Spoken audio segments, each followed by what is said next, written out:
breaking news today. Please subscribe and then check notification box to get all breaking news alerts.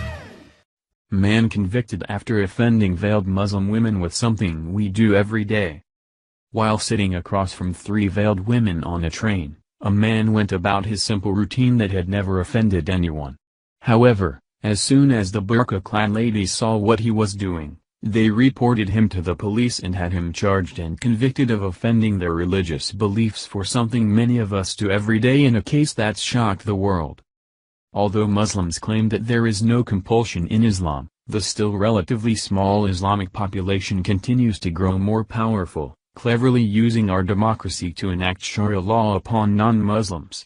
By simply claiming to be the victims of Islamophobia and racism, so-called moderate Muslims are eroding our freedoms under the guise of hate speech. In a bid to not offend the most offensive yet sensitive religious body on earth, our own justice system has turned against us, invoking Islamic blasphemy law punishments for nothing more than upsetting the fragile sensibilities of our foreign guests. In an almost unbelievable case that first made headlines in April 2015, a 52-year-old Swedish man was charged with insulting Muslims on the grounds of their ethnicity and religion, that is offending Muslims, by eating his breakfast bacon in front of them in a taunting manner. While the accused man's charges elicited controversy across the globe, it was soon buried by both the media and the slow-moving Swedish court system, perhaps in the hopes that readers would forget about it. Over 2 years later, the results of his trial have quietly surfaced, and it proves that Europe is on a fast track toward implementing further aspects of Sharia law.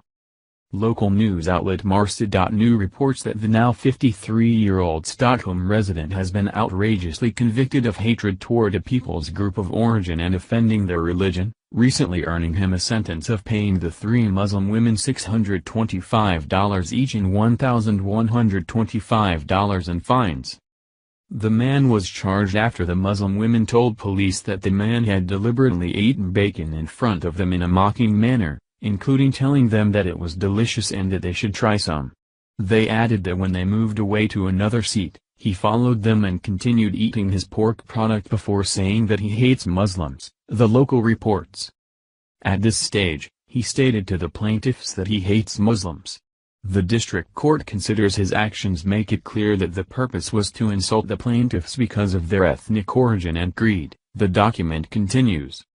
The historic ruling not only proves that Sweden no longer has the freedom of speech but that Muslims are at the top tier of protected special interest groups, which is even more dangerous considering that the religion consists of its own set of tyrannical laws. Looking at the case from an impartial perspective, we can agree that his behavior was undoubtedly rude, obnoxious, and, of course, hateful. However, rude, obnoxious, and hateful behavior is not illegal on its own, unless the recipient is Muslim. The man could have announced that he hates white Christian Swedes with a fiery passion and he would be lauded like many of the hate-preaching Muslim imams that Sweden keeps on its streets.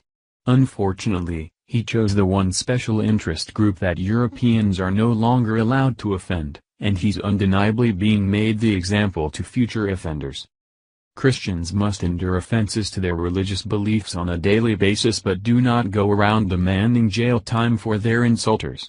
Television shows, movies, comics, museum exhibits, and everyday speech portray God, Jesus Christ, and Christians in a negative and, albeit, downright vulgar light, yet the majority of right-wing Christian conservatives still advocate for free speech instead of demanding its limitations in cases of religion. Why?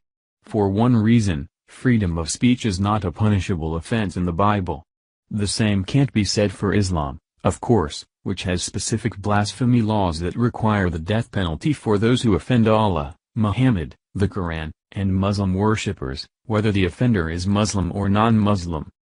While the Bible commands Christians to follow its laws and commandments without enforcing them upon unbelievers, the Quran orders its followers to not only adhere to countless laws that control every aspect of daily life but to also subjugate non-Muslims to their brutal requirements.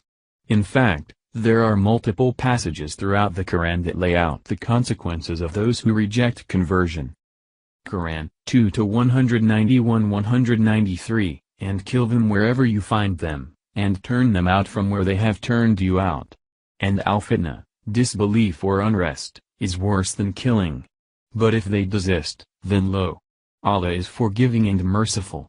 And fight them until there is no more fitna, disbelief and worshipping of others along with Allah, and worship is for Allah alone.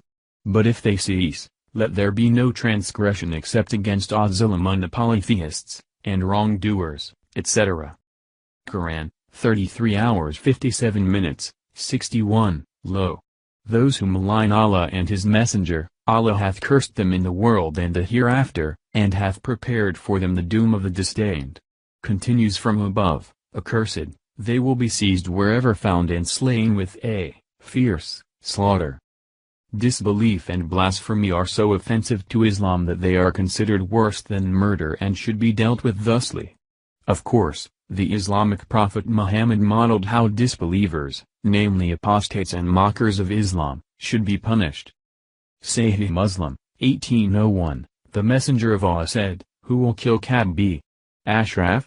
He has maligned Allah, the Exalted, and His Messenger." Ibn Ishaq, Hisham 458 and Ibn Kathir v.2p.318, when the Messenger of God, Saas, ordered his death, Uqba asked him, "Who will look after my children, Muhammad?" The fire. Uqba was, among the most evil of God's servants, the most stubborn, wicked, envious and disbelieving of men, and they had been very active in satirizing Islam and its supporters. God damn them. And He did, indeed. Islam is a violent and oppressive ideology with the goal of eradicating the world of all other beliefs through the implementation of its equally barbaric set of laws. There are no minority rights in Islam, neither is there freedom of speech or religion. Sadly, Sharia law is already making its mark in the West thanks to ignorant judges who have submitted and enforced its punishments. Thank you for watching this video. What do you think about this? Share this on Facebook and Twitter along with your comments.